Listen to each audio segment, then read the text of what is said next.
Voilà, on fait les tests et puis on voit que l'un des partenaires est impuissant compte tenu de peut-être certaines situations.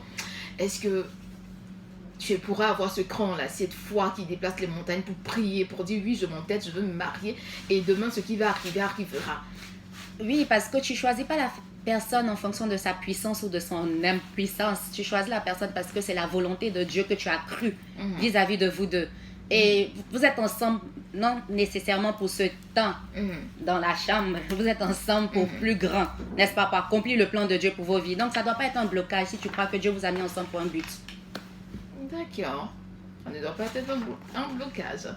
Est-ce qu'on peut donner un exemple pratique? Oui, si par exemple, on croit que Dieu a mis Isaac et Rebecca comme Abraham et Sarah ensemble, mais s'ils devaient savoir que leur femme allait être stérile, est-ce que ça devait être un blocage parce que Dieu leur réservait quelque chose de plus grand? C'est comme ça qu'on doit réfléchir.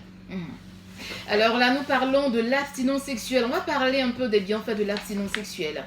Là, la Bible nous demande même de nous abstenir. Là, tu as parlé de la fornication. La Bible nous dit de ne pas forniquer du tout. Il y a sûrement des avantages. Voilà, donc les faits ne peuvent pas être dits de manière peut-être anodine. Donc on y va avec les bienfaits de l'abstinence sexuelle. Avant de parler des bienfaits de l'abstinence, j'aimerais aussi qu'on parle de la fornication en tant que telle et les dangers. C'est parce qu'on ne sait pas qu'on fait. Si tu sais vraiment les dangers, ce que ça représente vis-à-vis de Dieu, vis-à-vis de toi-même, parce que c'est le seul péché où la Bible peut dire je pêche contre Dieu et moi-même. Donc si tu sais que tu connais la dimension à laquelle ça se fait, tu vas te préserver. Beaucoup de gens se disent qu'ils doivent se préserver parce qu'ils ne veulent pas avoir le sida avec cette personne ou bien parce qu'ils ne veulent pas connaître. C'est au-delà de ça. C'est au-delà de ça. Donc, les dangers. Une fois, je demandais à Dieu d'ouvrir mes yeux là-dessus et il m'a inspiré Jean 10:10. Je n'ai pas su ce que Jean 10:10 avait un rapport avec la sexualité ou la fornication.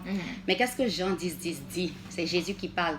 Il parle du voleur. Le voleur vient pour dérober, pour voler, pour tuer, pour détruire. Tout à fait. Et Jésus n'a pas dit le diable. Tout le monde peut être un voleur, mais tout le monde ne peut pas être le diable. Si Jésus dit voleur, ça veut dire voleur. Et on réalise ici qu'un voleur, c'est toute personne qui n'a pas accès légal, droit de propriété, n'est pas un souverain sacrificateur dans ce contexte. Donc pourquoi voler dans le sanctuaire de Dieu? Pourquoi voler dans le sanctuaire de Dieu? Est-ce que tu comprends un peu? Un voleur, c'est toute personne qui n'a pas accès légal. Et quand tu autorises en tant que femme quelqu'un qui n'a pas accès légal, c'est un voleur. Et quand un voleur est attrapé, on cherche aussi son complice. Les deux ont le même... le pasteur, j'aime ça. Les deux ont les mêmes sentences. Il ne faut pas qu'on soit des voleurs. Parce que notre corps ne nous appartient pas. Il appartient d'abord à Dieu. D'accord. Et j'allais donner même ce verset biblique de la Bible, bien entendu. Deutéronome 22, verset 20 à 21, qui dit mais si le fait est vrai, si la jeune femme elle ne s'est point trouvée vierge, on fera sortir la jeune femme à l'entrée de la maison de son père. Elle sera lapidée par les gens de la ville et elle mourra parce qu'elle a commis une infamie en Israël.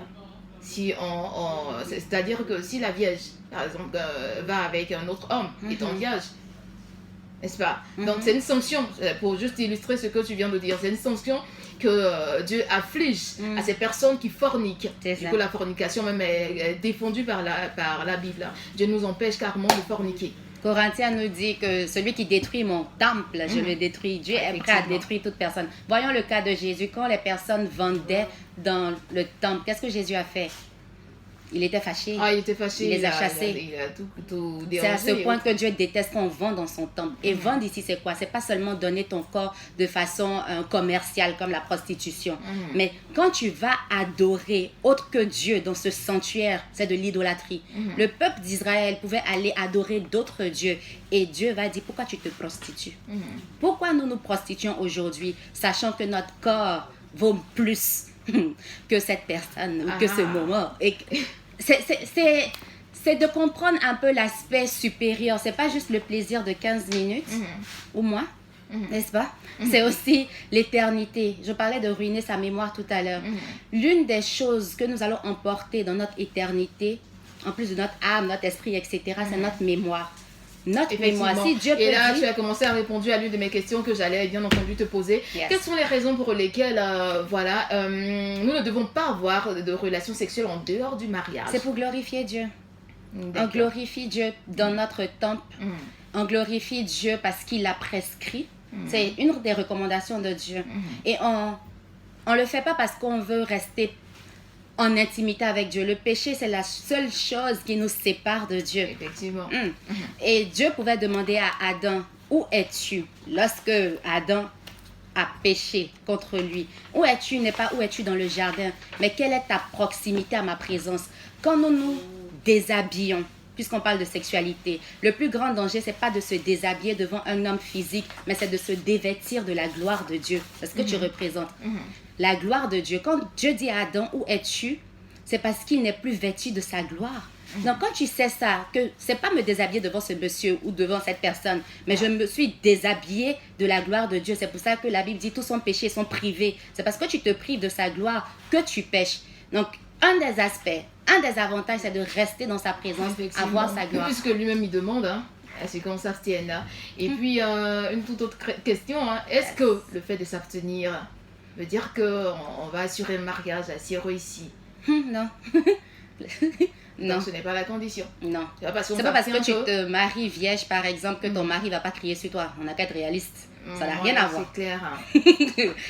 Tu te maries vierge pour honorer Dieu, pour honorer toi-même, pour t'honorer, pour préserver ta destinée. Ce sont les avantages. Pour préserver ta conscience. La raison pour laquelle Dieu nous dit de ne pas forniquer aussi, c'est parce qu'il veut qu'on reste focus. La fornication peut être distractive, en anglais on dit. Ça peut te distraire. Vrai ou faux? Effectivement. Et on veut que tu restes concentré sur ce que tu as accompli. Un temps viendra où tu vas faire jusqu'à... Tu seras fatigué. Mais c'est le temps. Le temps important. Yes. Et là, il a dit, c'est passé de 31 minutes avec Constant Kwame qui ne cesse de sourire. Et la souveraine, on va parler en même temps des bienfaits de l'abstinence. Donc, les bienfaits sont que tu restes concentré. Déjà pour ta vie, pour ta destinée. Tu détruis ta destinée lorsque tu le fais avant le temps. Lorsque tu le fais avant le temps, tu détruis, tu ruines ta destinée. Mais bon, là on parle du temps de Dieu, n'est-ce pas? Oui, il y a souvent dans bien de cas, on se marie certains. Mais est-ce que c'est le temps de Dieu? Ah, ça c'est une très bonne question. On se marie, voilà, on se marie, la dot a été faite, on se marie, on est là. Est-ce que c'est le temps de Dieu? Est-ce que c'est ce que Dieu a voulu que je fasse? Est-ce que c'est celui avec qui je suis mariée? C'est celui-là même que Dieu a voulu que je marie? Est-ce que c'est la volonté de Dieu? Ce sont des questions que tu dois répondre dans la présence de Dieu. C'est-à-dire échanger avec Dieu pour qu'il puisse me répondre. Si il a mis la conviction. Mais selon ton expérience, voilà, on se base sur ton expérience. Est-ce que c'est ce qui est réellement? Ok, ça c'est une question difficile, mais je vais te donner un autre scénario pour que tu puisses comprendre. Si on organise, ou une communauté organise un programme le 19 octobre par exemple, est-ce que c'est la date que Dieu a choisie? Non. Mais est-ce que Dieu sera présent? Est-ce que Dieu va se glorifier à cette date? Donc, il y a la date de Dieu que tu choisis en sa présence. Mais lorsque l'homme choisit, Dieu aussi se manifeste. Donc, est-ce que Dieu veut que tu te maries le 12 juin ou bien le 16 octobre? Non, mais Dieu veut que tu te maries en cette saison. Parce qu'il faut comprendre. Et avec cette personne qu'il a mis dans ton cœur, il a gratifié. Tu as la conviction.